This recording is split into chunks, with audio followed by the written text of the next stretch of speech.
Hey girl, the cafeteria is that way.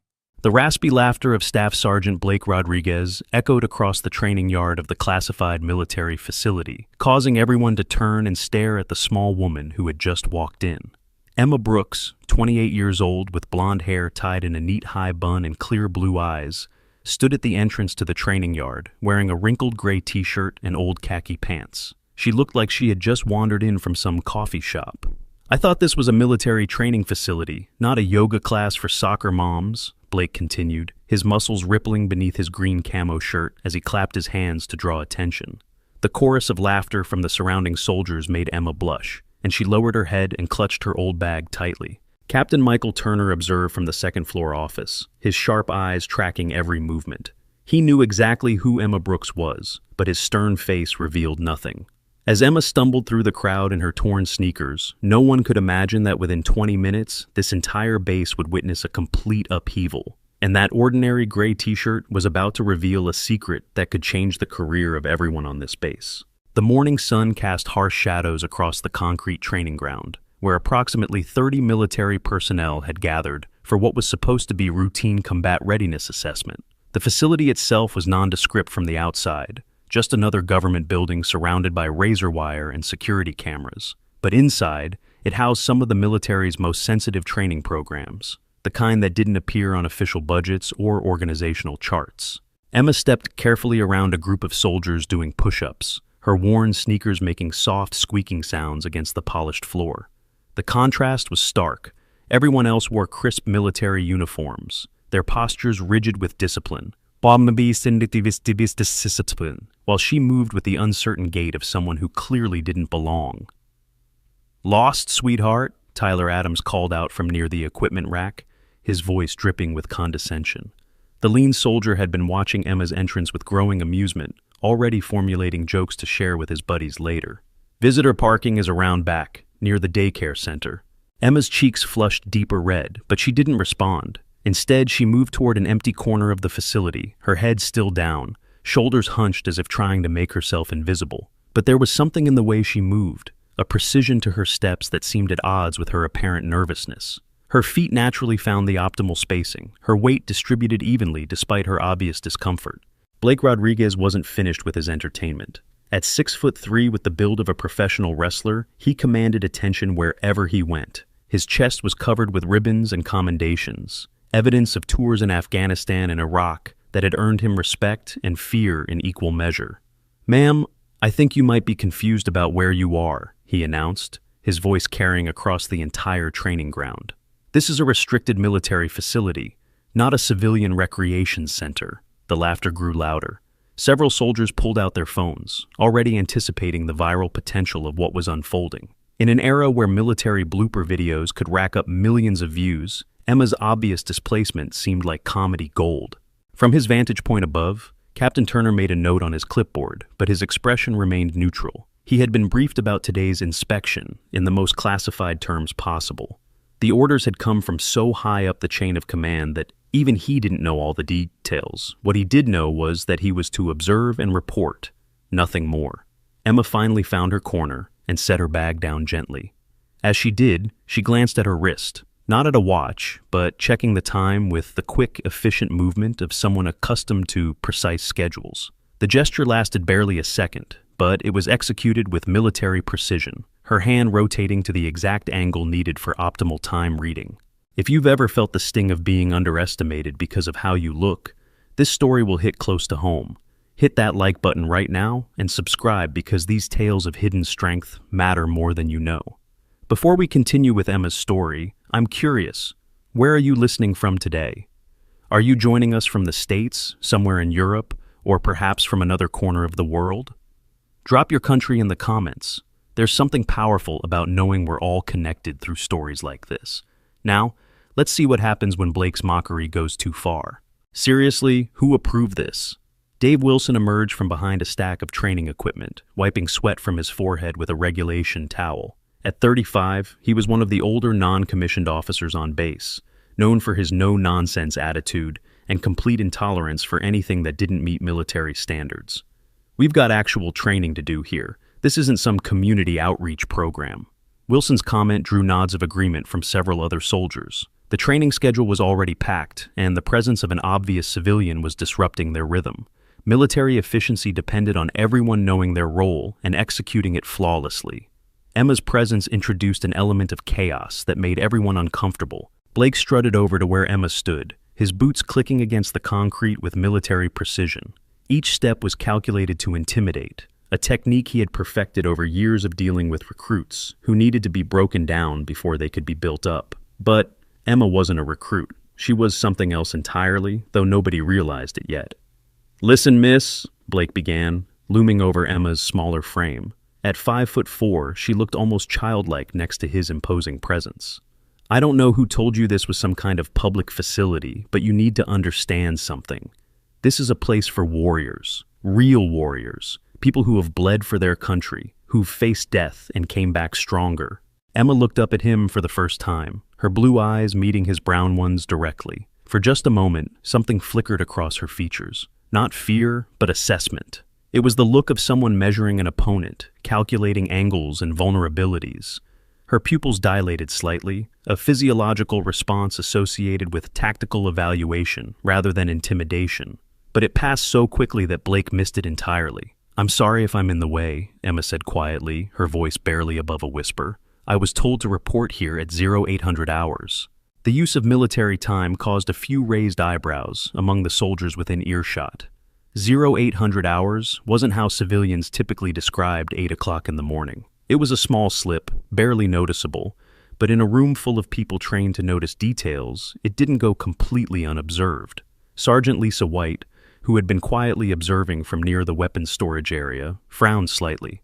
Something about Emma's posture had caught her attention. The woman might be wearing civilian clothes, but she stood with her feet exactly shoulder-width apart, her weight evenly distributed. It was subtle, but it was the stance of someone with combat training. When Emma heard Tyler shout a sudden command, "Attention!" as a joke, her body responded with a microsecond of military bearing before she caught herself. The automatic response was so brief that most missed it, but Lisa's trained eye caught the instinctive muscle memory. Emma adjusted the advanced biometric monitoring device on her wrist, a sophisticated piece of medical technology specifically designed for high-intensity activities. This professional health monitoring system was capable of tracking stress levels, blood oxygen saturation, and cardiovascular responses under extreme combat conditions. The device incorporated military-grade biosensors that could accurately measure physical performance, even in environments with extreme temperatures and high pressure. "What's that fancy gadget?" Blake noticed the device and seized on it as another source of mockery. "Did you buy that at some sporting goods store to look more official?" Emma glanced down at the device briefly, then back up at Blake. "It monitors heart rate and stress levels," she said simply, not bothering to explain the device's true capabilities or its restricted availability to certain government agencies.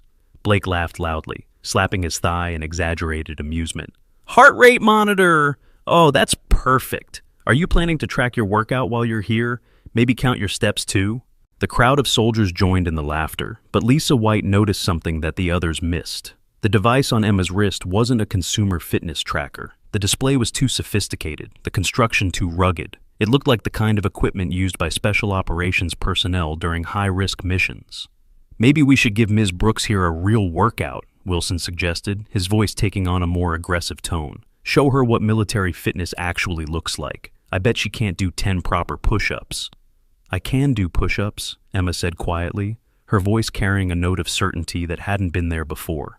Her breathing had shifted to a slower, more controlled rhythm, the kind of tactical breathing taught to manage stress in combat situations. Blake's eyebrows rose in surprise. He had expected her to decline, to make excuses, to reveal herself as the fraud he believed her to be. Instead, she was accepting the challenge, which complicated his narrative of her as a helpless civilian who had wandered into the wrong place.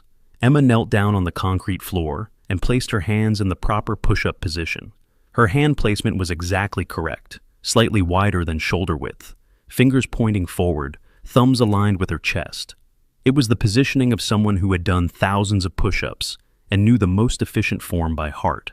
She began her push-ups, and immediately it became clear that this wasn't going to be the entertaining failure everyone had expected. Her form was perfect, back straight, core engaged, full range of motion from arms fully extended to chest nearly touching the ground. Each repetition was controlled and precise, with no wasted energy or incorrect technique. 20 perfect push-ups later, Emma smoothly transitioned back to standing position. She wasn't even breathing heavily, which was remarkable considering she had just performed flawless exercises in front of a hostile audience.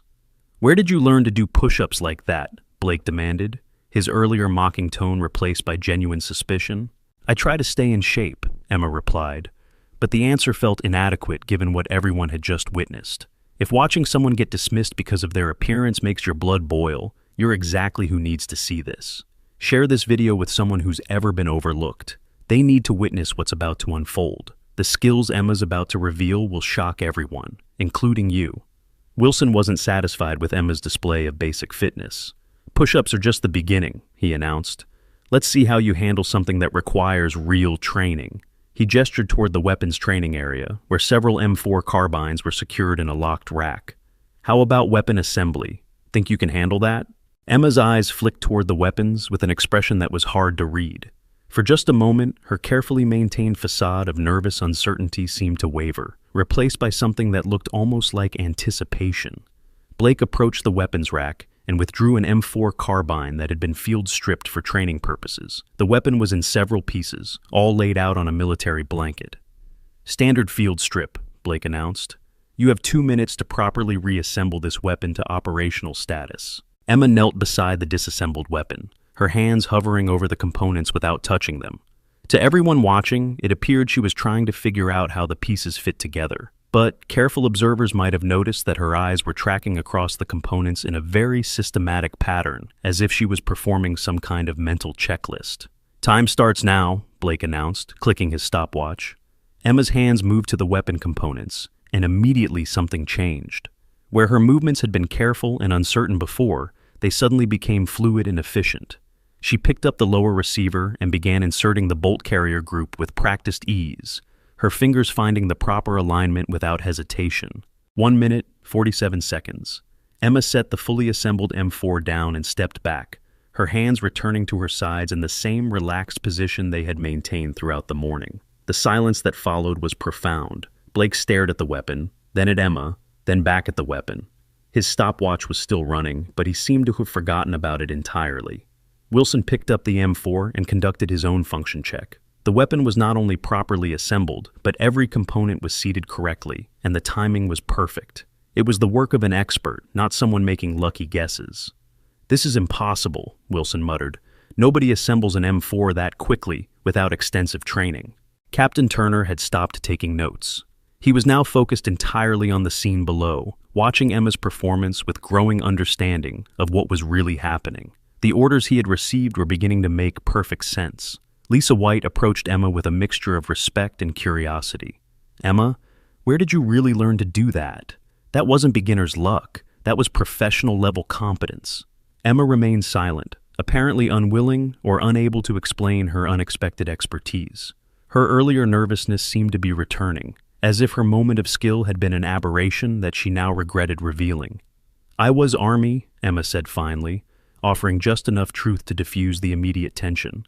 "Military police. I got out 3 years ago." It was a plausible explanation that would account for her weapon handling skills and physical fitness without suggesting anything too exotic or classified. Military police received weapon training, and their duties sometimes required them to be in excellent physical condition. Wilson nodded thoughtfully. "That makes sense. MPs get decent training, and they stay current on weapon systems." The explanation satisfied most of the soldiers, who were accustomed to meeting former service members maintaining their skills. Emma had gone from mysterious intruder to former soldier keeping current, exactly the kind of dedication they could respect and understand. But as the morning progressed, Emma continued to demonstrate capabilities that seemed to exceed standard military police training. When Wilson challenged her to map reading, she navigated the complex facility layout flawlessly. When Tyler tested her knowledge of tactical communications, she rattled off protocols with automatic precision. Most telling was her reaction to stress. While her biometric monitor showed elevated heart rate, her physical responses remained controlled and professional. She breathed with the rhythm of someone trained in combat stress management, and her situational awareness never wavered despite the pressure. Turner reviewed comprehensive documentation, including high-risk insurance policies specifically designed for military contractors and personnel. This comprehensive insurance package covered classified operations activities, high-payout life insurance for dangerous missions, and secure investments backed by government guarantees. The financial system was specifically designed for those working in high-risk fields, ensuring financial security for families in all situations. By mid-morning, the soldiers' attitudes toward Emma had shifted from mockery to grudging respect. She had demonstrated competence in every challenge they presented, maintaining her composure under pressure while revealing just enough skill to be credible without exposing the full extent of her capabilities. But Blake wasn't ready to let the situation rest. Something about Emma's perfect performance nagged at him. Former MPs were good, but they weren't this good. Her weapon handling was too smooth, her tactical knowledge too comprehensive, her stress management too professional. "I think there's more to your story than you're telling us," Blake said, moving closer to Emma with renewed aggression. "MPs don't handle stress like special operations personnel, and they definitely don't demonstrate the kind of tactical awareness you've been showing all morning." Emma's jaw tightened slightly. "I've told you about my background, Sergeant Rodriguez. I'm not sure what else you want to know." "I want to know who you really are," Blake pressed, his voice rising, "because everything about you screams advanced training, and I'm getting tired of the innocent act." The confrontation was escalating again, but this time with higher stakes. Emma's carefully constructed cover story was unraveling under scrutiny, and Blake's suspicions were becoming more specific and accurate. Lisa White stepped forward, sensing the growing tension. "Blake, leave it alone. She's answered your questions." "No, she hasn't," Blake shot back. "She's given us just enough truth to seem credible while hiding whatever she's really here for." He pointed directly at Emma. "I think you're some kind of inspector or investigator, and this whole lost civilian act is complete nonsense." Turner watched from above as the situation reached a critical point. His orders had been specific about not intervening unless necessary, but Blake was pushing toward a confrontation that might force Emma to reveal more than intended. Emma stood perfectly still, her hands at her sides, as Blake continued his accusations. But careful observers might have noticed that her weight had shifted to the balls of her feet, and her breathing had changed to the controlled rhythm associated with combat preparation. "Are you starting to piece together the clues?" Emma's behavior is screaming military training, but something much deeper is at play here. If you're as invested in this reveal as I am, make sure you're subscribed, because the truth about that tattoo is about to explode everything wide open. "You know what I think?" Blake said, stepping directly into Emma's personal space. "I think you're here to evaluate us, to find problems with our procedures or our personnel, and I think you've been playing games with us all morning while gathering information for some kind of report." It was an astute guess that hit uncomfortably close to the truth. Emma's expression remained neutral, but something in her eyes suggested Blake had struck a nerve. "That's a serious accusation, Sergeant Rodriguez," Emma said quietly. "What makes you think I'm anything other than what I've told you?" "Because former MPs don't move like you move," Blake replied. "They don't assess rooms like you assess rooms. And they definitely don't handle pressure like you handle pressure." He gestured at her biometric monitor. "That device isn't measuring fitness levels. It's monitoring operational stress, isn't it?" Emma glanced down at the device, then back at Blake. For the first time all morning, she looked genuinely uncertain about how to respond. Wilson had been listening to the exchange with growing interest. "You know, Blake might be right. Emma, if you're here in some kind of official capacity, maybe it's time to come clean about it." The circle of soldiers began closing in slightly, not threateningly, but with the focused attention of people who sensed they were finally approaching the truth. Emma found herself surrounded by questioning faces, all waiting for her to explain the inconsistencies in her story. Tyler pulled out his phone again, but this time not for entertainment. "Maybe we should call this in to command. Let them sort out who Emma really is and why she's here." "That won't be necessary," Emma said quickly, but her response only confirmed that she had something to hide. Blake seized on her obvious concern about involving higher authority. "See? She doesn't want this reported up the chain because someone already knows she's here. This whole thing is some kind of setup." Emma's breathing had shifted again, becoming more controlled and purposeful. She was clearly calculating her options, weighing the benefits of continued deception against the costs of partial revelation. "All right," she said finally. "You're right that I haven't been completely forthcoming about my background, but I'm not here to cause problems for anyone. It was a careful admission that acknowledged Blake's suspicions without confirming them entirely. Emma was trying to find middle ground that would satisfy their curiosity without exposing classified information. What kind of background? Lisa pressed. If you used to be military police, what aren't you telling us? Emma hesitated, visibly struggling with how much truth to reveal. Some of my assignments were more specialized than routine MP duties. Specialized how? Wilson demanded. Security details? Criminal investigation? What exactly did you do that you can't talk about? The questions were becoming more specific and harder to deflect. Emma was being cornered by people who understood military operations well enough to ask the right questions. Blake stepped even closer, using his size advantage to increase the pressure. I think specialized is an understatement. I think you were involved in operations that don't appear in official records. Emma's control was beginning to show cracks. Sergeant Rodriguez, you're speculating about things you don't understand. Then help me understand, Blake shot back. Because right now, you look like a security risk who's been playing games with classified personnel in a restricted facility. The accusation was serious enough to have real consequences. If Blake filed a formal complaint about potential security violations, Emma's mission would be compromised, and Turner would face difficult questions about his failure to intervene. Turner made the decision to move closer to the action. He couldn't intervene directly, but he needed to be positioned to step in if the situation spiraled out of control. Emma noticed Turner's movement and realized that time was running out for maintaining her cover. Whatever happened next would determine whether her evaluation mission succeeded or failed. Sergeant Rodriguez, she said, her voice taking on a harder edge, I suggest you step back and reconsider your approach. But Blake was beyond listening to suggestions. His suspicions had crystallized into certainty that Emma was some kind of threat or deception, and his training demanded that he neutralize potential security risks. No, he said firmly. I think it's time for some honest answers. He reached out to grab Emma's arm, intending to physically restrain her while they sorted out the situation. Emma's reaction was instinctive and immediate. She moved to avoid Blake's grasp, twisting away from his reaching hand with fluid efficiency. But Blake was persistent, lunging forward to maintain contact. His large hand caught the collar of Emma's gray t-shirt, gripping the fabric tightly as she tried to step away. The thin material, already worn from repeated washing, couldn't withstand the sudden tension. The shirt tore with a sharp ripping sound that seemed impossibly loud in the suddenly quiet training ground. The fabric parted from Emma's left shoulder blade down to the middle of her back, exposing skin that had been hidden beneath the modest civilian clothing. For 3 seconds, absolute silence filled the training ground. Every eye was focused on Emma's exposed back, and what they saw there made time seem to stop. Etched across Emma's shoulder blade in stunning detail was a tattoo unlike anything the soldiers had ever seen. A purple scorpion rendered in three-dimensional artistry, its body seeming to move across her skin with lifelike realism. The creature's segmented tail curved upward in a threatening arc, while its pincers extended across her shoulder blade with predatory grace. The tattoo work was extraordinary, each scale and joint detailed with precision that spoke of countless hours under the needle by a master artist. But it wasn't just the craftsmanship that made everyone freeze.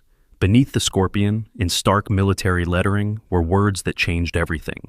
SEAL Team Scorpion, Classified Operations Division. Blake's hand released Emma's torn shirt as if it had burned him. He stumbled backward, his face draining of color as the implications hit him like a physical blow. "Holy cow," someone whispered, voicing what everyone was thinking. Wilson went pale, his mouth opening and closing without sound. Tyler's phone slipped from nerveless fingers, clattering on the concrete floor. Lisa White stared at the tattoo with growing recognition. "SEAL Team Scorpion," she breathed. That's not supposed to exist."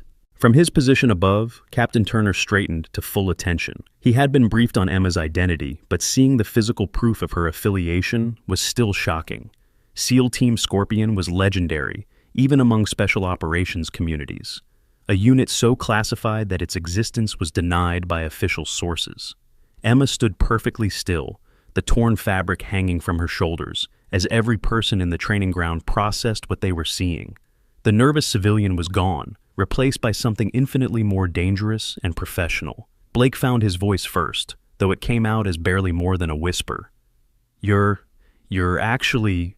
Commander Emma Brooks, Turner's voice cut across the training ground like a blade, commanding immediate attention.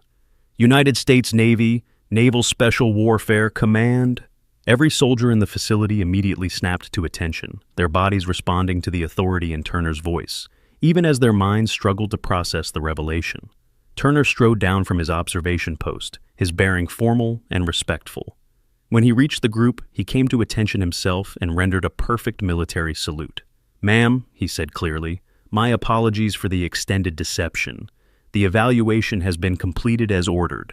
Emma acknowledged the salute with a slight nod, her entire demeanor transforming from that of a nervous visitor to that of a confident military officer. Her posture straightened, her movements became more decisive, and her voice took on the crisp diction of someone accustomed to giving orders. "As you were, Captain Turner," she said quietly, but her voice now carried unmistakable command authority.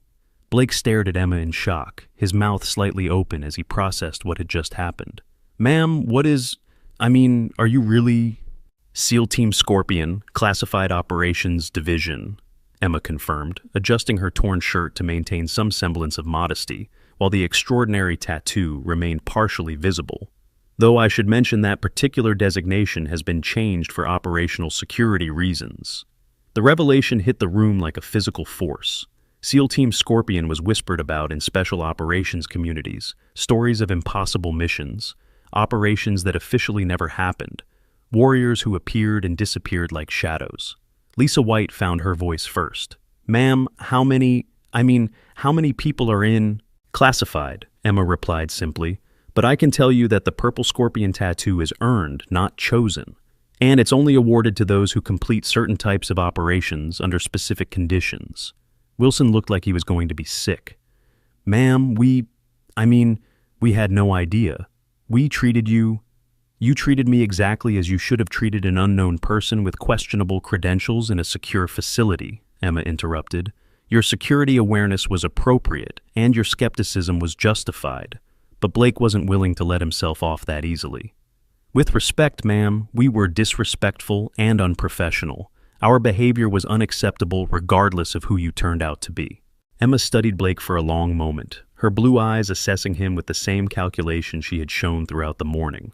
"Sergeant Rodriguez, what did you learn about me during our interactions this morning?" The question was clearly a test, and Blake took several seconds to consider his answer carefully. "That appearances can be deceiving, ma'am. That competence doesn't always announce itself, and that respect should be universal, not conditional on rank or reputation." "Exactly right," Emma confirmed. "Those are lessons that could save your life in operational environments where you can't verify someone's identity through official channels." Turner stepped forward with classified briefing materials. "Commander Brooks was here to evaluate our personnel security procedures and training effectiveness. Everything that happened this morning was part of that evaluation."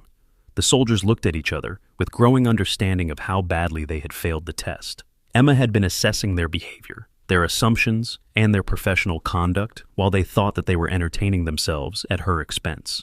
Tyler raised his hand tentatively. "Ma'am, permission to ask a question?" Emma nodded. "Go ahead." "When we challenged you to physical tests and weapon handling, were you holding back? Were you demonstrating only a small fraction of your actual capabilities?" Emma's slight smile was answer enough, but she responded verbally. "A SEAL's primary weapon is adaptability.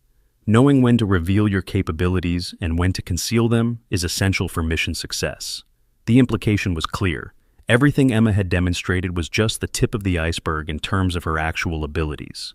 The 20 perfect push-ups and rapid weapon assembly had been carefully calculated displays designed to reveal just enough competence to maintain credibility without exposing the full extent of her training.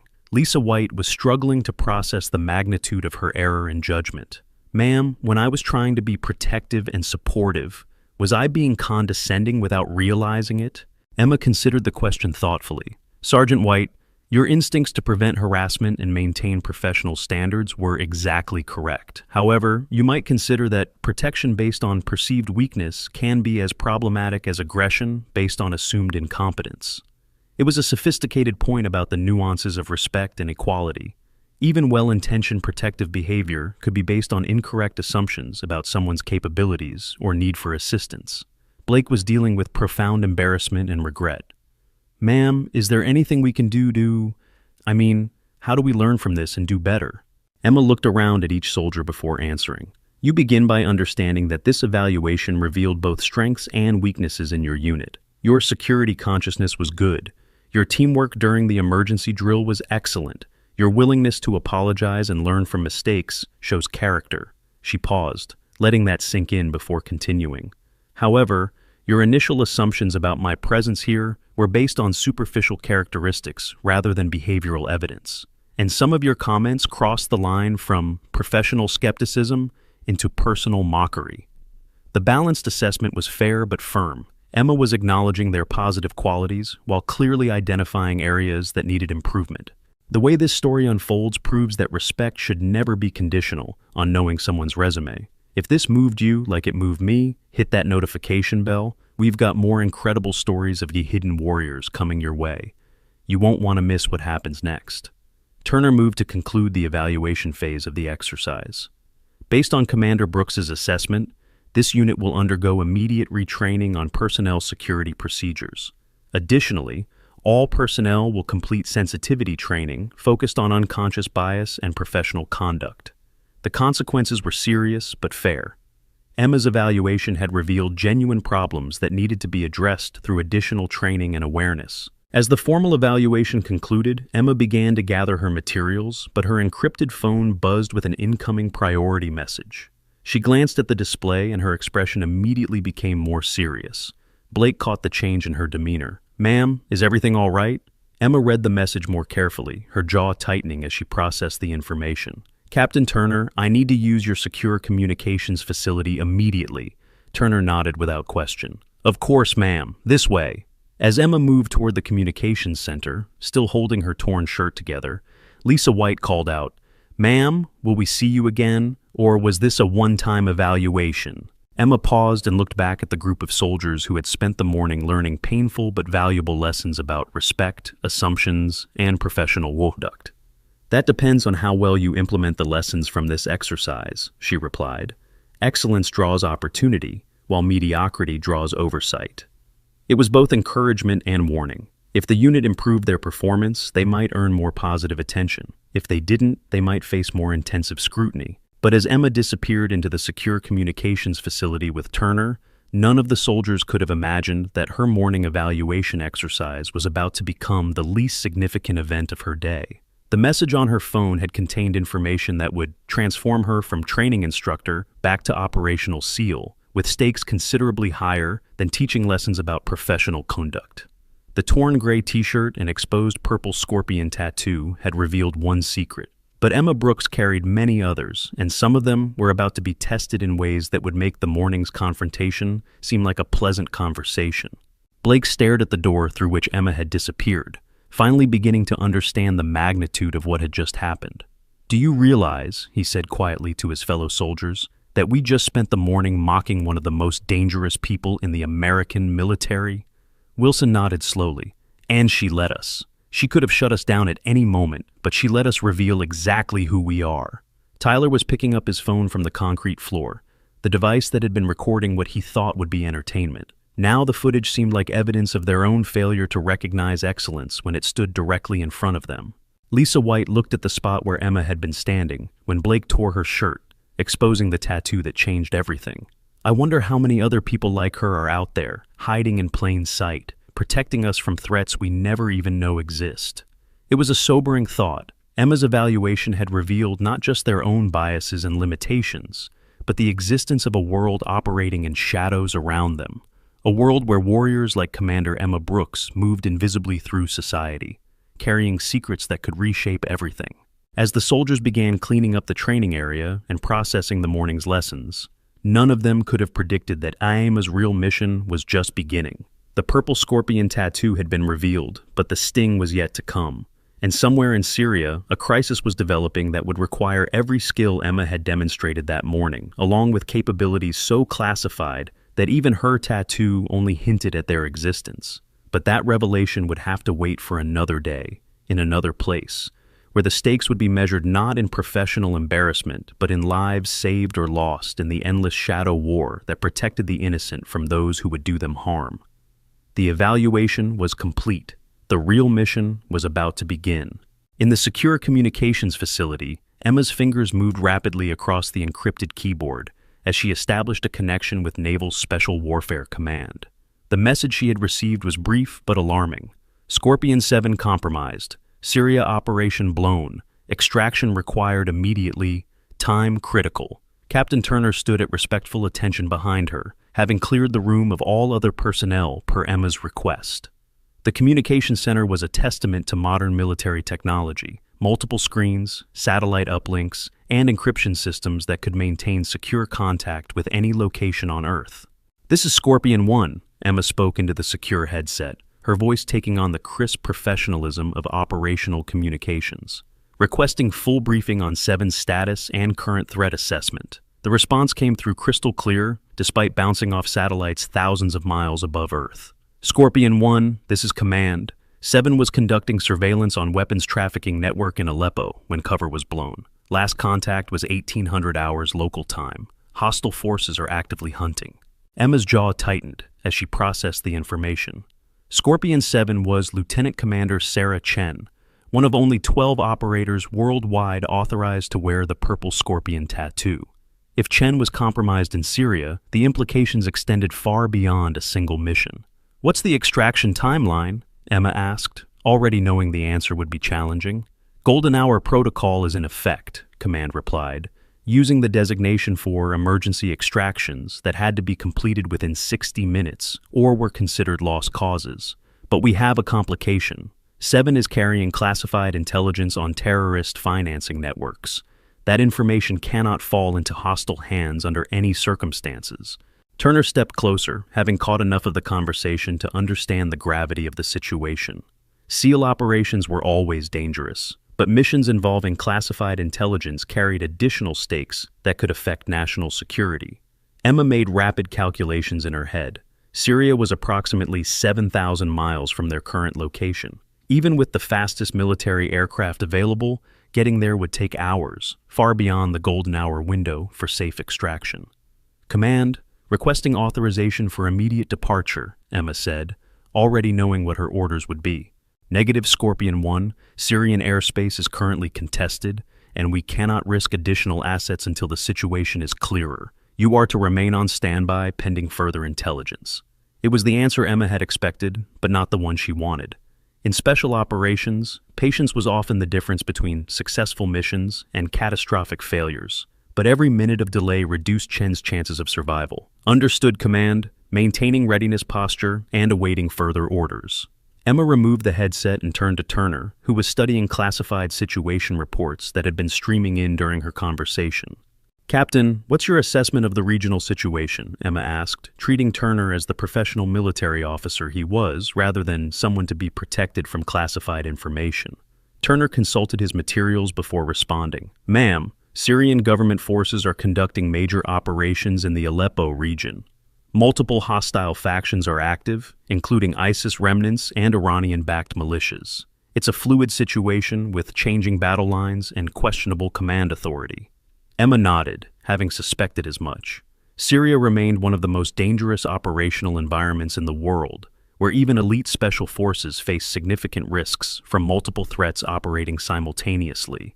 "Any assets in theater that could provide support?" she asked, though she already knew the likely answer. "Limited, ma'am. We have some intelligence collection capabilities, but extraction assets are minimal due to political constraints." Turner paused, then added quietly, "Ma'am, if I may ask, what makes this particular operator so important that Command is considering high-risk extraction?" It was a fair question from someone with Turner's clearance level. Emma considered how much to reveal, then decided Turner's need to know was legitimate, given his facility's involvement in the communications. "Scorpion 7 has been tracking terrorist financing for the past 18 months, Emma explained. "She's identified funding sources and transfer mechanisms that could prevent future attacks on American targets. That information is worth considerable risk." Blake confronted serious legal consequences from his unprofessional behavior, requiring specialized legal consultation about military law and career protection. Professional legal advisory services for military personnel include protecting rights in internal investigations, consulting on military justice systems, and providing legal representation in misconduct cases. This advisory system ensures due process and fair treatment for all military personnel in complex situations. Turner understood immediately. Intelligence that could prevent terrorist attacks was exactly the kind of information that justified dangerous extraction missions, even in hostile territory like Syria. Emma's secure phone buzzed again with an incoming message. This time it was from a different source, one that made her expression become even more serious. "What is it, ma'am?" Turner asked her, noting her reaction.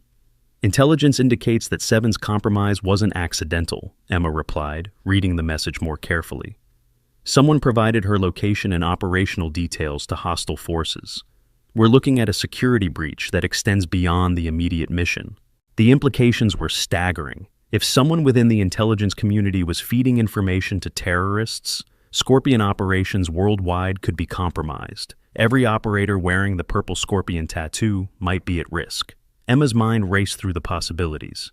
Security breaches at this level required extensive investigation and countermeasures. But first, they had to focus on immediate threats. Chen was still in danger, and her intelligence couldn't be allowed to fall into the wrong hands. "Captain, I need to brief my evaluation team on security procedures," Emma said, making a decision that would affect everyone who had participated in the morning's exercise. "What happened here today is now classified at levels that exceed most people's clearance." Turner nodded understanding. "Of course, ma'am. Should I assemble them immediately?" "Yes, but first I need you to understand something important. The soldiers who participated in this morning's evaluation are now part of a classified operation, whether they realize it or not. Their discretion about what they've seen and learned is essential for operational security." It was a sobering reminder that military service often involved responsibilities that extended far beyond routine training exercises. The soldiers who had mocked Emma that morning were now bound by security oaths that could affect national security. Within minutes, Blake, Wilson, Tyler, and Lisa White were assembled in the secure briefing room, their expressions ranging from curious to concerned. They had been told only that Commander Brooks needed to discuss security protocols related to the morning's evaluation. Emma stood at the front of the room, her torn gray t-shirt having been replaced with a spare uniform that Turner had provided. The purple Scorpion tattoo was no longer visible, but its revelation had permanently changed the dynamics between Emma and the soldiers. "What I'm about to tell you is classified," Emma began, her command voice carrying unmistakable authority. "Your participation in this morning's evaluation has given you access to information that affects ongoing operations and national security." The soldiers straightened in their chairs, suddenly understanding that their morning of education was becoming something more significant than lessons about respect and professional conduct. Blake raised his hand. "Ma'am, are you saying we're now involved in actual operations rather than just training exercises?" "I'm saying that knowledge carries responsibility," Emma replied. "What you've learned about SEAL Team Scorpion, about my presence here, and about the evaluation you participated in cannot be discussed with anyone lacking appropriate security clearances." Lisa White looked concerned. "Ma'am, how do we know who has appropriate clearances? This is all new to us." Emma smiled slightly, appreciating the practical nature of the question. "When in doubt, assume they don't. The rule for classified information is simple. If you didn't hear it in a secure environment from someone with authority to share it, then you don't repeat it anywhere." Wilson had been quiet during the exchange, but now he spoke up. "Ma'am, is something happening that we should be aware of? You seem more tense than you were during the evaluation." It was an astute observation that demonstrated Wilson's growing awareness of Emma's behavioral patterns. She was indeed more tense, but the reasons involved operational details that exceeded their clearance levels. "There are always ongoing operations that require discretion," Emma said diplomatically. "Your role is to continue performing your duties here while maintaining appropriate security consciousness about what you've learned." Tyler asked the question that was probably on everyone's mind. "Ma'am, will we be involved in any of these ongoing operations?" Emma considered her response carefully. These soldiers had demonstrated both strengths and weaknesses during the morning's evaluation.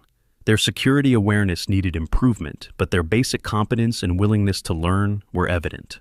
"That depends on several factors," she replied. "Your facility may be called upon to support various operations in the future. Whether you individually participate would depend on your qualifications, clearances, and operational requirements." It was neither a yes nor a no, but it suggested that their morning of education might have broader implications than they had realized. The soldiers were beginning to understand that their encounter with Emma had opened doors to possibilities they hadn't previously considered. The way this story unfolds proves that respect should never be conditional on knowing someone's resume. If this moved you, like it moved me, hit that notification bell. We've got more incredible stories of hidden warriors coming your way. You won't want to miss what happens next. Emma's phone buzzed again, and she glanced at the message with growing concern. Captain Turner, I need to make another secure call immediately. As Emma moved back toward the communications equipment, the soldiers remained in the briefing room, processing what they had just learned. Their morning had begun with what they thought was entertainment at a civilian's expense, and had evolved into involvement in classified operations that could affect national security. Blake shook his head in apparent disbelief. Do you realize that 6 hours ago, I was making jokes about her fitness tracker, and now we're involved in classified operations that we can't discuss with our own families? Lisa White was having similar thoughts. What bothers me most is how completely we misjudged the situation. I pride myself on being observant, but I missed every single clue about who she really was. Tyler had retrieved his phone and was scrolling through the video he had recorded earlier. I need to delete this footage, don't I? This is exactly the kind of thing she was talking about regarding security. Wilson nodded. Delete it now and make sure it's not stored in any cloud services or backup systems. That video could compromise operational security if it fell into the wrong hands. The soldiers were learning in real time about the complexities of security consciousness in an environment where seemingly innocent information could have serious consequences. Emma's evaluation had been educational, but the aftermath was proving even more instructive. In the communications center, Emma was receiving updates on the serious situation that made her increasingly concerned about the broader implications of Chen's compromise. The intelligence suggested that terrorist financing networks had been alerted to American surveillance efforts, potentially compromising months of intelligence gathering across multiple countries. Command, requesting permission to brief facility personnel on enhanced security protocols, Emma said into the secure headset. The compromise may have broader implications that affect domestic installations. Approved, Scorpion 1. Use your discretion regarding classification levels, but ensure all personnel understand the elevated threat environment. Emma acknowledged the orders and ended the communication session. She now faced the challenge of explaining to Turner's facility that their quiet morning of training evaluation had become connected to international terrorism and security breaches that could affect operations worldwide. When she returned to the briefing room, Emma found the soldiers engaged in serious discussion about security protocols and their own performance during the evaluation. Their attitudes had shifted significantly from the casual confidence they had displayed earlier. Based on current intelligence, Emma announced, this facility is implementing enhanced security protocols effective immediately. Captain Turner will brief you on specific procedures, but I want you to understand that these measures are in response to credible threats. The revelation that their facility might be at risk because of broader security issues added another layer of seriousness to an already complex situation. The soldiers were beginning to realize that their work had implications that extended far beyond their local environment. Blake asked the obvious question. Ma'am, are we at risk because of what happened this morning? Did our evaluation somehow create security problems? Emma shook her head. The evaluation didn't create problems. It revealed them. Your facility's security procedures needed improvement, regardless of current threats. The timing is coincidental, but the lessons you've learned today will help you respond more effectively to genuine security challenges. It was a tactful way of explaining that their performance deficiencies had broader implications than personal embarrassment. Military installations with poor security awareness were vulnerable to exploitation by hostile actors who understood psychological weaknesses. Wilson raised his hand. Ma'am, you mentioned that respect should be universal rather than conditional. How does that apply to security procedures? It was an insightful question that connected the morning's lessons about personal conduct to broader issues of operational security. Emma nodded approvingly at Wilson's analytical thinking. Excellent question, she replied. Effective security requires treating every person in every situation with appropriate seriousness until you have verified information. Assumptions based on appearances, gender, age, or other superficial characteristics can be exploited by adversaries who understand your biases. Lisa White was following the logic. So, when we assumed you were harmless because of how you looked, we demonstrated exactly the kind of thinking that hostile actors could exploit. Exactly right, Emma confirmed.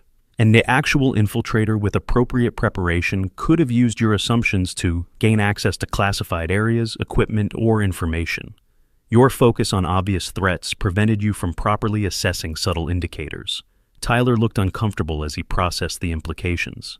Ma'am, are you saying that our behavior this morning was actually a security vulnerability rather than just a training issue? Emma's expression became more serious. I'm saying that security and respect are interconnected in ways that most people don't recognize. Effective security requires professional conduct toward all individuals until their status is verified through appropriate channels. The soldiers were beginning to understand that their morning of education had revealed problems that went beyond personal conduct issues.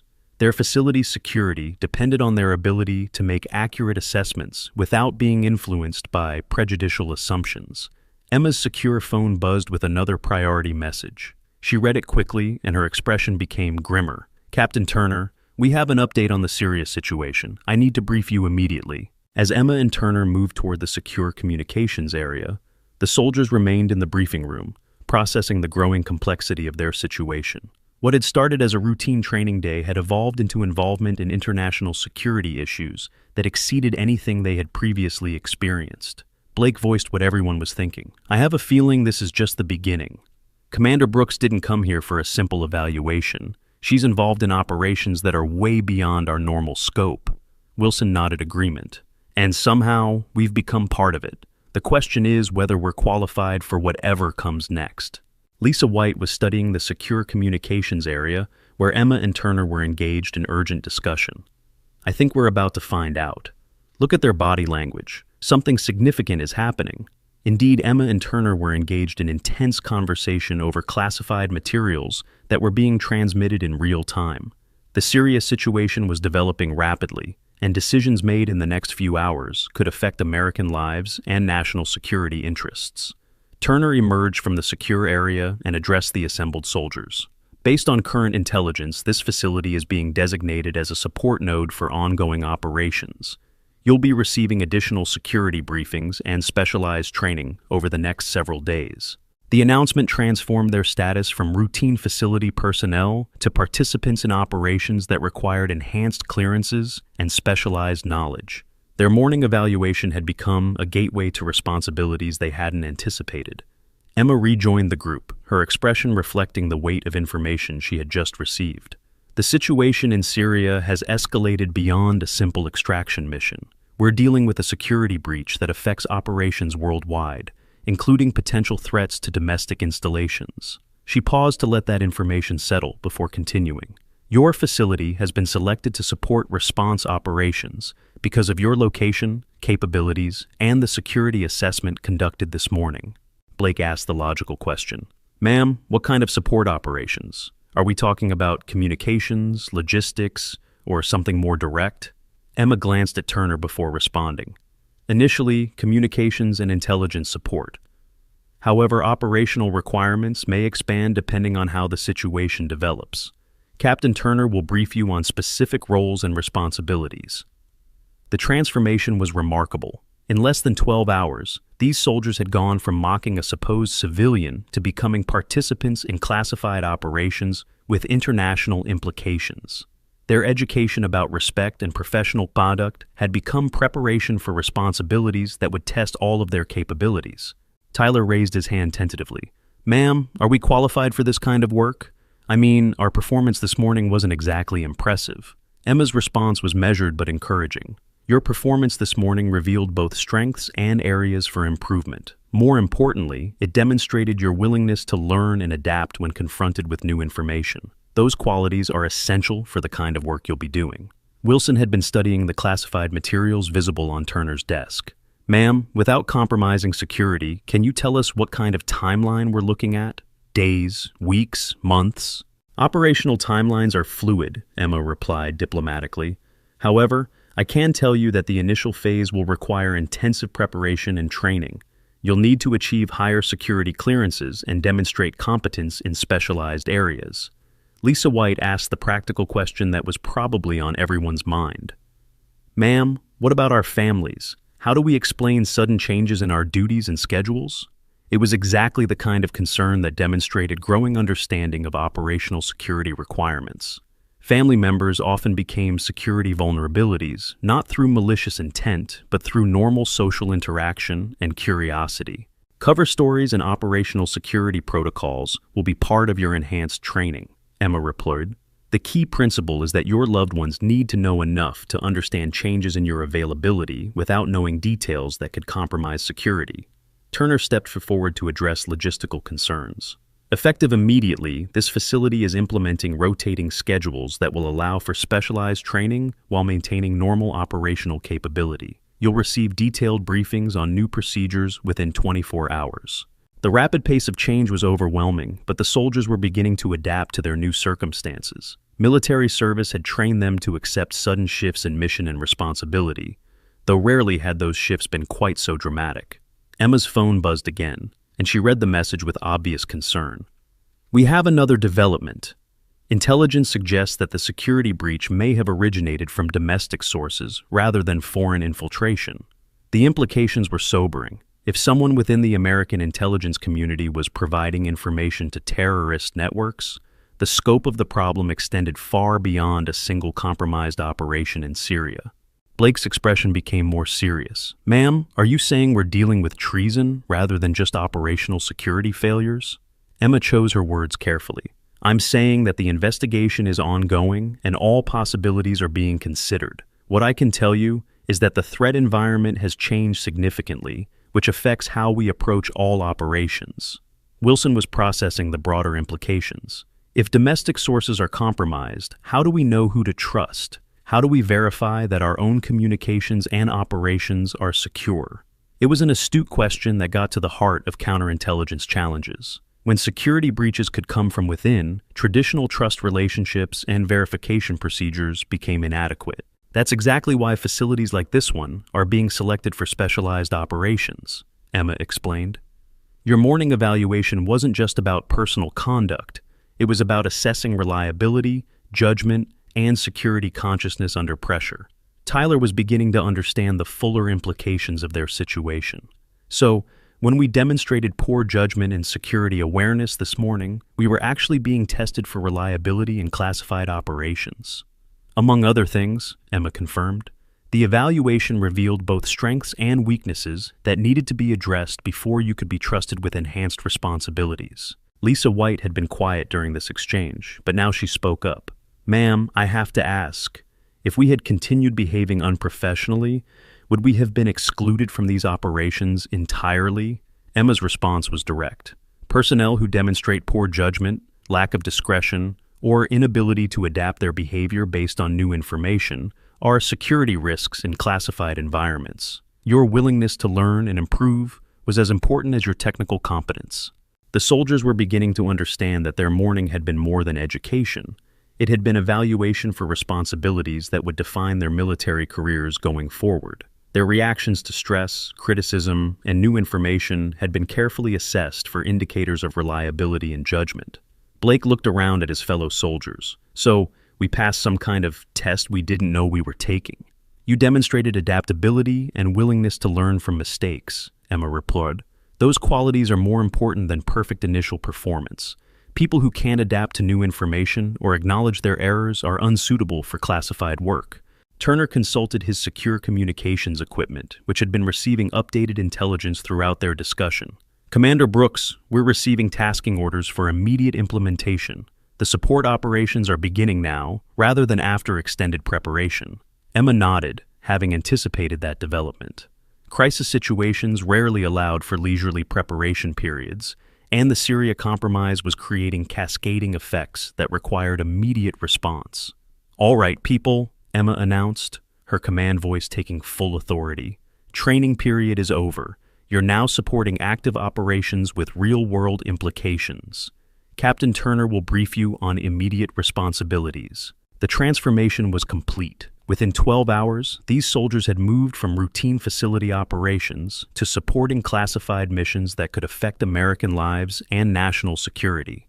Their education about respect and professionalism had become preparation for work that would test all of their capabilities. Turner distributed classified briefing materials to each soldier, materials that required special handling procedures and security acknowledgments. These documents contain your initial assignments and communication protocols.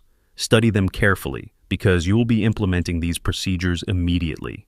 Blake opened his briefing packet and immediately realized the scope of what they were undertaking.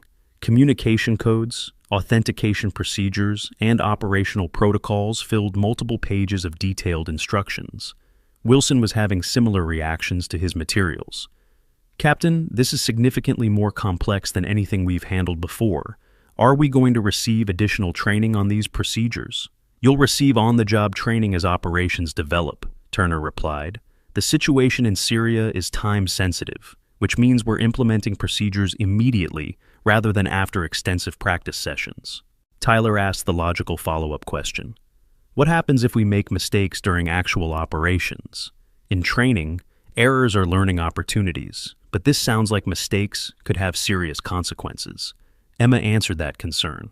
"Mistakes during classified operations can indeed have serious consequences, which is why we've spent time evaluating your judgment and adaptability. However, you won't be working alone, and supervision will be available for complex decisions." Lisa White was studying communication protocols that involved multiple authentication steps and verification procedures. "Ma'am, these security procedures seem designed to prevent exactly the kind of security breach that compromised the Syria operation. Are we implementing lessons learned from that incident?" "Exactly right," Emma confirmed. "Every security failure provides information that can be used to improve future procedures. The Syria compromise revealed specific vulnerabilities that are being addressed through enhanced protocols." Emma's secure phone buzzed with another priority message, and this time her expression showed both concern and determination. "We have an update on Scorpion 7's situation. Extraction assets are moving into position, but the intelligence she carries is still at risk." Turner stepped closer to receive the classified update. "Ma'am, are extraction operations something this facility will be supporting?" "Communications support initially," Emma replied. "However, if the situation continues to develop, you may be called upon for additional assistance." The soldiers were processing the reality that they might be supporting life-or-death operations involving elite military personnel in hostile territory. Their morning of education had become preparation for responsibilities that would test their professional capabilities under genuine pressure. Blake raised his hand. "Ma'am, without compromising operational security, can you tell us what kind of timeline we're looking at for the extraction operations?" Emma checked her secure phone for the latest intelligence updates. "Extraction operations are ongoing, but success depends on multiple factors, including weather, hostile force movements, and political considerations. We maintain communications support until operations are completed." Wilson was reviewing his briefing materials more carefully. "These communication protocols are designed for extended operations rather than short-term support. Are we looking at weeks or months of involvement?" "Operational duration depends on mission requirements," Emma replied diplomatically. "However, the security breach that compromised Syria operations affects multiple ongoing missions worldwide. Your support may be required for extended periods." Tyler was beginning to understand the broader scope of their new responsibilities. "Ma'am, are you saying that our facility is becoming a permanent support node for classified operations rather than just providing temporary assistance?"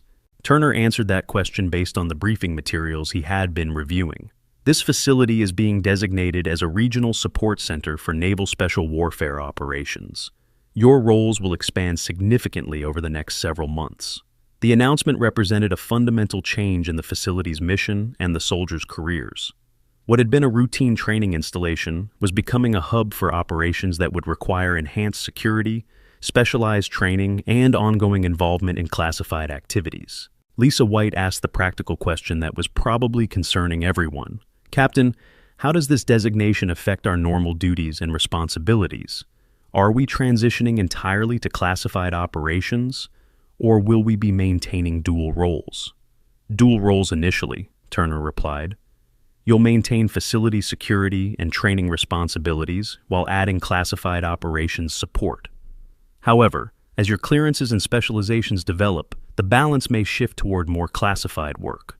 Emma was monitoring her secure communications throughout this discussion, and she received another update that changed her expression significantly. We have confirmed intelligence that the Syria security breach was facilitated by domestic sources.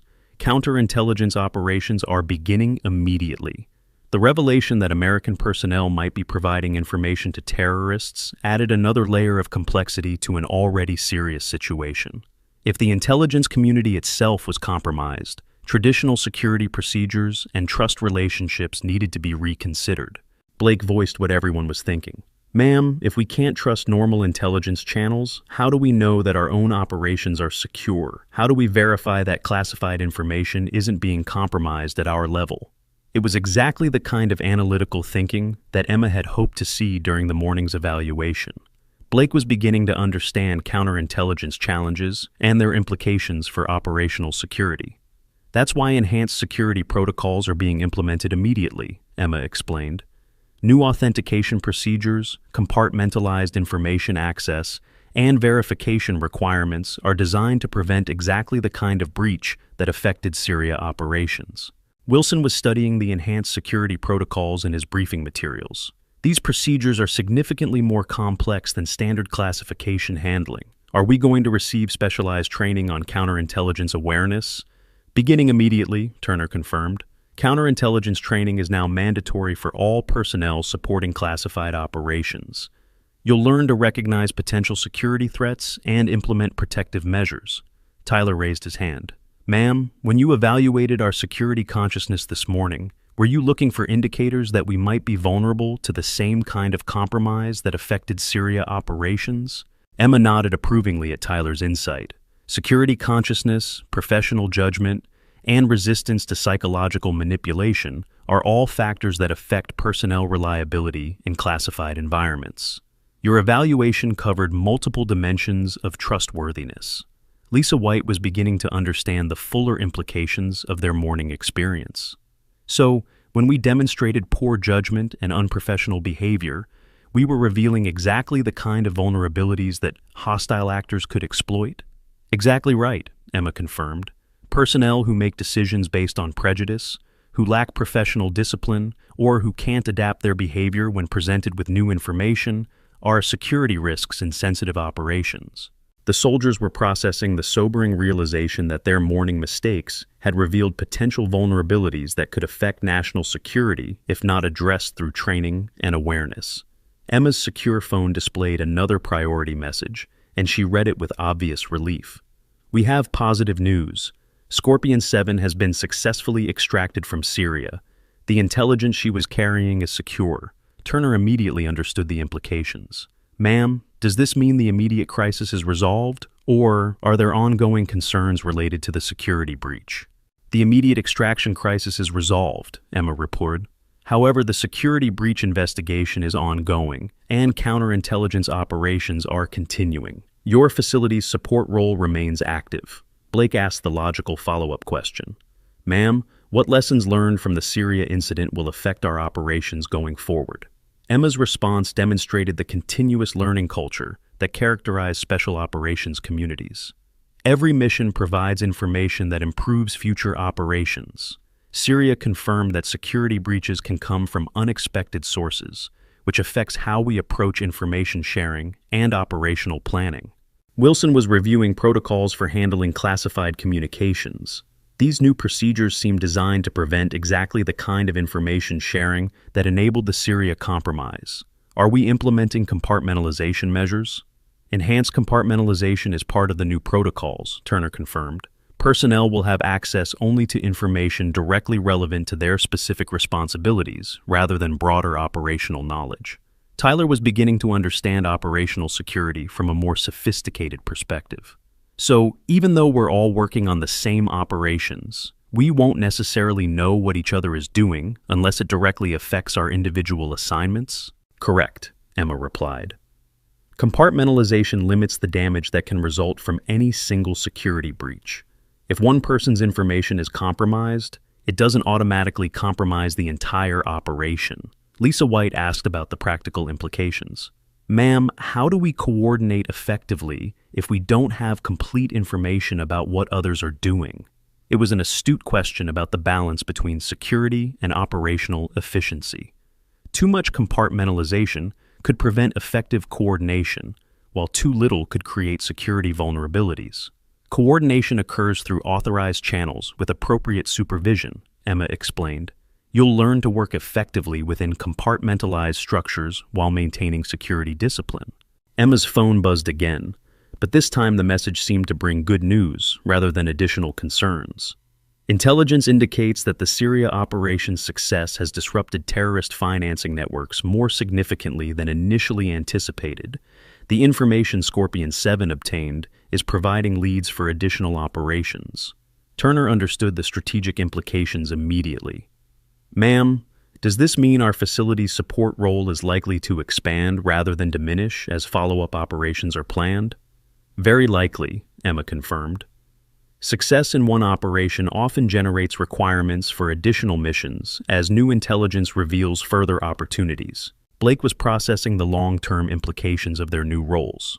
So, rather than returning to normal facility operations after the Syria crisis, we're looking at ongoing involvement in classified missions that could continue for months or years. Emma's response was measured but realistic. Special operations work is ongoing rather than episodic. Threats to national security don't pause for administrative convenience, which means support personnel must be prepared for sustained engagement. The soldiers were beginning to understand that their morning evaluation had initiated a fundamental change in their military careers rather than simply providing education about respect and professionalism. Wilson asked about career development implications. Ma'am, will our involvement in classified operations affect our promotion opportunities and future assignments?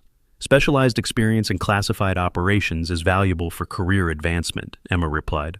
However, it also creates limitations regarding future assignments and civilian employment due to security clearance requirements. Tyler was considering the personal implications. Are we going to need different security clearances for this work? And what does that mean for our families and personal lives? Turner addressed the security clearance question. Enhanced security clearances are being processed immediately for all personnel supporting classified operations. This will involve extensive background investigations and lifestyle adjustments. Lisa White asked the practical question. What kind of lifestyle adjustments? Are we talking about restrictions on travel, social activities, or financial matters? All of the above to varying degrees, Emma replied. Higher security clearances require ongoing monitoring of personal activities, financial status, and social associations to ensure continued reliability. The soldiers were learning that their new responsibilities would affect not just their professional duties, but their entire lives. Security clearances created obligations and restrictions that extended far beyond working hours. Blake raised his hand. Ma'am, given everything we've learned today, are we still qualified for these responsibilities? I mean, our performance this morning revealed significant gaps in judgment and professionalism. Emma's response was both encouraging and challenging. Your performance this morning revealed areas for improvement, but more importantly, it demonstrated your capacity to learn and adapt when confronted with new information. Those qualities are essential for classified operations. She paused before continuing. However, qualification is an ongoing process rather than a one-time determination. Your continued involvement in classified operations will depend on your ability to meet enhanced standards of professionalism and judgment. Wilson understood the implication. So, we're essentially on probation while we demonstrate that we can handle the responsibilities and maintain the standards required for classified work? That's a fair assessment, Emma confirmed. Classified operations require sustained excellence rather than occasional good performance. You'll be evaluated continuously rather than at scheduled intervals. Tyler was considering the broader implications of continuous evaluation. Ma'am, what happens to personnel who don't meet the sustained excellence standards? Are there consequences beyond just returning to routine duties? Turner answered that question based on his understanding of security procedures. Personnel who demonstrate unreliability in classified environments may face restrictions on future assignments and responsibilities. Security clearances can be suspended or revoked based on performance issues. Lisa White asked about the support available for meeting these enhanced standards. Are we going to receive ongoing training and mentorship to help us succeed, or are we expected to figure it out independently? Extensive training and mentorship are part of the program, Emma assured her. However, the ultimate responsibility for meeting standards rests with each individual. Training provides tools and knowledge, but application requires personal commitment to excellence. Emma's secure phone displayed another message, and she read it with satisfaction. Final update on the Syria situation. The intelligence obtained by Scorpion 7 has led to the identification of 3 additional terrorist financing networks in different countries. Follow-up operations are being planned. Turner immediately recognized the implications. Ma'am, does this mean our facility will be supporting multiple simultaneous operations rather than just responding to individual crises? Very likely, Emma confirmed. Successful intelligence operations often generate cascading requirements as new information reveals additional targets and opportunities. Blake was beginning to understand the scope of what they were undertaking. So, instead of supporting one operation at a time, we might be managing communications and logistics for multiple ongoing missions simultaneously. That's correct, Emma replied. Multi-mission support requires enhanced organizational skills and attention to detail, which is why personnel selection and training are so important. Wilson asked about resource requirements. Captain, do we have the equipment and personnel to support multiple simultaneous operations? Or will the facility be receiving significant upgrades? Turner consulted classified planning documents that had been arriving throughout their discussion. Major facility upgrades are already being planned, including enhanced communications equipment, additional secure workspace, and expanded personnel quarters for visiting specialists. Tyler was processing the long-term implications. So, this facility is being transformed from a routine training installation into a major operational support center. That's an accurate assessment, Turner confirmed. The designation change reflects expanded mission requirements and enhanced capabilities. Lisa White asked about the timeline for these changes. Are we looking at gradual implementation over months or immediate transformation to support current operations? Emma answered based on the operational requirements she was monitoring. Both immediate implementation for current support requirements and gradual expansion for long-term capability development. You'll be working in a construction environment while maintaining operational readiness. The soldiers were beginning to understand that their work environment would be continuously evolving as their facility adapted to expanded mission requirements. Change and adaptation would become normal rather than exceptional circumstances. Blake raised his hand for what would be his final question of the day. Ma'am, looking back at this morning's evaluation, what would you want us to remember most as we move forward into these new responsibilities? Emma considered the question carefully before responding. Remember that respect, professionalism, and security consciousness are interconnected. Your ability to treat all individuals with appropriate dignity while maintaining appropriate security awareness directly affects your reliability in classified operations. She paused, then continued. Also remember that excellence is a continuous commitment rather than an occasional achievement. The standards you will be held to in classified operations require consistent performance rather than periodic success. Wilson nodded understanding. So, the lessons we learned this morning about assumptions, prejudice, and professional conduct are directly relevant to the security and operational challenges we'll be facing? Exactly right, Emma confirmed. Personal conduct and professional judgment affect operational security in ways that most people never consider. Your morning evaluation revealed both strengths to build upon and vulnerabilities to address. Tyler asked for practical guidance. Ma'am, what specific behaviors should we focus on developing as we transition into classified operations? Emma's response was comprehensive. Attention to detail, consistent application of security procedures, professional conduct toward all individuals regardless of apparent status, and intellectual humility about the limits of your knowledge and experience. Lisa White was taking notes on Emma's guidance. Those sound like the same qualities that would have prevented our mistakes this morning during the evaluation. Exactly, Emma replied. The qualities that make someone effective in classified operations are the same ones that make them effective in routine professional interactions. Excellence is about consistent application of high standards rather than situational performance. As the extended briefing session concluded, Emma gathered her materials and prepared to leave the facility. Her evaluation mission had been completed successfully, but her involvement in the soldiers' professional development was just beginning. Before I leave, Emma announced, I want you to understand that today marks the beginning of enhanced responsibilities rather than the end of your evaluation. Your performance in classified operations will determine not just your individual careers, but your facility's continued involvement in important missions. Turner stepped forward to conclude the session. Commander Brooks, thank you for the evaluation and guidance. This facility is committed to meeting the enhanced standards you've outlined. Emma nodded acknowledgement, then addressed the soldiers directly. Your willingness to learn from mistakes and adapt to new requirements gives me confidence in your ability to succeed in classified operations. However, success will require sustained commitment to excellence rather than just good intentions. Blake spoke for the group. Ma'am, we understand the gravity of what we're undertaking. Thank you for showing us what professional excellence looks like, even when we didn't recognize it initially. Emma's slight smile showed approval of Blake's mature response. Sergeant Rodriguez, your ability to acknowledge mistakes and commit to improvement is exactly what's needed for classified operations. Maintain that attitude, and you'll succeed. As Emma walked toward the exit, her secure phone buzzed one final time. She read the message and paused, her expression becoming thoughtful. One last update, she announced to the group. Intelligence indicates that today's Syria extraction operation was observed by hostile forces who are now attempting to identify the sources of American intelligence capabilities.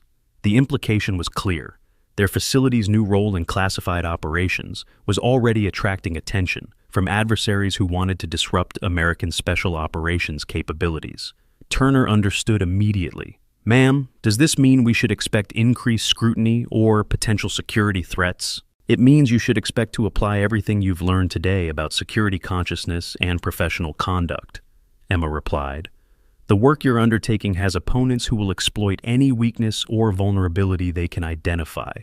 Blake asked the obvious question. Ma'am, how do we protect against threats we don't know how to recognize? Emma's response was both practical and encouraging. You continue learning, maintain security discipline, and trust your training. Most importantly, you communicate concerns through proper channels rather than trying to handle security issues independently. Wilson nodded understanding. So, if we observe anything suspicious or concerning, we report it immediately rather than investigating or ignoring it? Exactly right, Emma confirmed. Security is everyone's responsibility, but security investigations require specialized training and authorization. Tyler asked about ongoing support. Ma'am, will we have access to guidance and consultation as we encounter new situations in classified operations?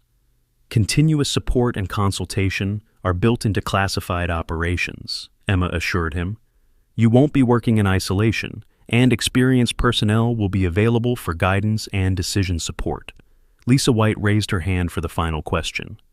Ma'am, what's the most important thing we should remember as we begin this new phase of our military service? Emma's response encapsulated everything she had been trying to teach throughout the day. Remember that service is about protecting and supporting others rather than advancing your own interests. The work you're undertaking exists to keep Americans safe from threats they never see or understand. She paused, then concluded with words that would stay with them throughout their careers. Excellence in service requires humility, continuous learning, and commitment to standards that exceed what others might consider sufficient. Never stop growing, never stop questioning your assumptions, and never forget that other people's lives depend on your professional competence. With that, Commander Emma Brooks left the facility, returning to operational responsibilities that would take her around the world, in service of missions that would never be publicly acknowledged. But her impact on the soldiers at the facility would continue long after her departure. The torn gray t-shirt that had revealed her purple scorpion tattoo would be remembered as the moment when their understanding of service, respect, and professional excellence had been transformed forever. As her vehicle disappeared down the access road, Blake turned to his fellow soldiers. Do you realize that we just spent the day with one of the most elite warriors in the American military, and we almost completely missed the opportunity to learn from her? Wilson nodded slowly. But we didn't miss it entirely. The question now is whether we're capable of living up to the standards she's shown us. Tyler was looking at the secure communications facility, where they would soon be supporting life and death operations in hostile territories around the world. I guess we're about to find out. Lisa White had the final word. Whatever happens next, we'll never again assume that we know someone's capabilities based on their appearance. That lesson alone could change how we approach everything. And indeed, their education was complete. From mockery to respect, from assumptions to understanding, from routine duties to classified operations. Their journey had been as complete as it was unexpected. The purple scorpion tattoo was no longer visible, but its lesson would remain with them forever. True strength often comes disguised as vulnerability, and the most dangerous warriors are often the ones who appear the most harmless. Their real training was just beginning, but the foundation had been laid by a woman who had endured their disrespect with patience and grace, then revealed herself as everything they aspired to become. The sting of the scorpion had been educational rather than deadly, but its venom would course through their careers for years to come, reminding them always that excellence requires constant vigilance against the comfortable assumptions that make us blind to the truth standing directly in front of us. In facilities around the world, other soldiers were learning similar lessons from other instructors who carried secrets that could reshape nations. The war in the shadows continued, fought by people who chose service over recognition and excellence over comfort. Emma Brooks had returned to that shadow war, but she had left behind soldiers who now understood that their small part in the larger mission mattered more than they had ever imagined. Their facility would support operations that saved lives and protected freedoms, staffed by people who had learned to see beyond appearances to the truth that lies beneath. The evaluation was complete, the mission continued, and somewhere in the classified corners of American military operations, a purple scorpion moved through the darkness, protecting those who would never know her name, but whose lives depended on her silent, deadly grace. The story had ended, but the legend had just begun. 6 months later, the transformation of the facility was complete in ways that went far beyond new equipment and expanded buildings. The soldiers who had once mocked a woman in a torn gray t-shirt now moved with the purposeful precision of professionals who understood that every detail mattered, every assumption carried risk, and every person deserved respect until proven otherwise. Blake Rodriguez stood in the upgraded communications center, coordinating support for 3 simultaneous operations across 2 continents. His voice carried the calm authority of someone who had learned that true strength came not from intimidation, but from competence demonstrated under pressure. The morning's brief from Captain Turner had included updates on terrorist financing networks disrupted, hostage rescue operations completed, and intelligence gathered that would prevent attacks on American soil. Blake's role in those successes would never be publicly acknowledged, but the satisfaction of meaningful service had replaced his earlier need for recognition and dominance. Scorpion Base, this is Falcon 3, crackled through the encrypted communications system. Package delivered successfully, all personnel accounted for. Blake acknowledged the transmission with practiced efficiency, logging the successful completion of another mission that had required precise coordination between multiple agencies and international partners. Each successful operation reinforced the lesson Emma had taught him about the interconnected nature of respect, professionalism, and operational effectiveness. Lisa White had been promoted to staff sergeant and now supervised security protocols that had been modeled after Emma's evaluation techniques. Instead of relying on obvious indicators of threat or friendliness, her team had learned to assess behavior patterns, tactical awareness, and professional competence regardless of appearance or stated credentials. The facility had achieved a perfect security record over the past 6 months, with multiple potential breaches detected and neutralized before they could compromise operations. The key, Lisa often told new personnel during security briefings, is understanding that real threats rarely announce themselves. The most dangerous people are often the ones who seem the most harmless. She had framed Emma's torn t-shirt and purple scorpion tattoo description in her office as a permanent reminder that assumptions could be deadly in their line of work. Visitors often asked about the significance of the simple gray fabric, but few understood that it represented one of the most important lessons in military professionalism ever taught at their facility. Wilson had discovered an aptitude for counterintelligence analysis that had earned him assignment to specialized training programs at Quantico. His ability to recognize patterns and identify inconsistencies in behavior had been honed by the memory of completely missing Emma's obvious tactical competence during her evaluation visit. He now spent his days identifying potential security threats and developing countermeasures that protected American operations worldwide. Every detail tells a story, Wilson would explain to junior analysts. The challenge is learning to read the story accurately instead of seeing only what we expect to see. His reports had contributed to the identification of 3 additional domestic security breaches, including one that had threatened operations in Eastern Europe. The lessons learned from Emma's evaluation had been incorporated into counterintelligence training programs throughout the special operations community. Tyler had been selected for advanced communications specialization after demonstrating exceptional capability in managing complex multi-mission support requirements. His earlier enthusiasm for social media had evolved into sophisticated understanding of information security and operational communications. He now coordinated encrypted communications for operations that spanned multiple time zones and required coordination between agencies that had previously worked in isolation. The phone he had once used to record Emma's supposed humiliation now contained encryption software that protected communications affecting national security. Tyler often reflected on the irony that his moment of intended mockery had become the foundation for a career protecting the very people who served in silence and shadow. Captain Turner had been promoted to major and given command of the expanded facility, which now served as a regional coordination center for naval special warfare operations throughout the Atlantic region. His morning briefings included updates from operations in Africa, Europe, and South America, all supported by personnel who had learned to see beyond appearances to the truth that lay beneath.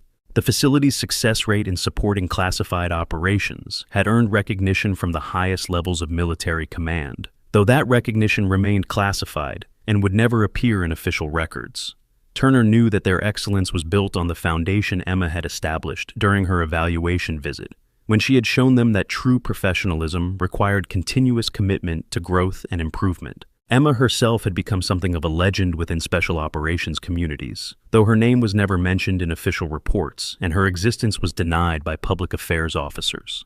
Stories circulated about the instructor who could appear anywhere, assume any identity, and teach lessons that transformed military careers through methods that seemed impossible until experienced firsthand. 3 weeks after leaving the facility, Emma had successfully infiltrated a terrorist training camp in Somalia, gathering intelligence that led to the disruption of planned attacks in 4 different countries. Her ability to blend into any environment while maintaining perfect tactical awareness had been honed through years of operations, where detection meant death and success required patience beyond normal human endurance. 2 months later, she had appeared in a boardroom in Dubai, posing as a financial consultant while documenting money transfers that funded international terrorism. The businessmen who dismissed her as an unremarkable middle-aged woman never suspected that their conversations were being recorded and analyzed by one of America's most elite intelligence operatives. Her purple scorpion tattoo remained hidden beneath professional clothing and careful positioning, visible only to those who needed to recognize her true identity. But the lessons it represented had spread throughout the military community like ripples from a stone thrown in still water. At facilities across the country, evaluation procedures had been modified to test for the same biases and assumptions that Emma had identified. Personnel security training now included specific modules on avoiding prejudicial judgments based on appearance, gender, age, or other superficial characteristics. The gray t-shirt protocol had become shorthand for evaluation techniques that revealed character under pressure. Young officers attending command school studied Emma's evaluation methods as examples of how effective leadership could transform unit culture through patient teaching rather than authoritarian command. Her approach had demonstrated that lasting change came through understanding rather than punishment, and that the most powerful lessons were often the ones people taught themselves through guided discovery. Military psychologists had begun incorporating Emma's techniques into research on bias recognition and professional development. Her demonstration that respect and security were interconnected had influenced policy development at the Pentagon, where senior officers had recognized that unit cohesion and operational effectiveness were directly related to how personnel treated each other, regardless of rank or apparent status. The gray t-shirt itself had been preserved in a classified archive alongside other artifacts from significant military educational moments. Future historians studying the evolution of military professionalism would find it there, a simple piece of torn cloth that had changed how America's warriors understood the connection between personal conduct and national security. But perhaps the most significant impact of Emma's evaluation had been on the families of the personnel involved. Blake's wife noticed that her husband had become more patient and respectful in their daily interactions, more willing to listen before judging, and more careful about the assumptions he made about other people. Their children were learning by example that true strength came from treating everyone with dignity rather than demonstrating dominance over those who seemed vulnerable.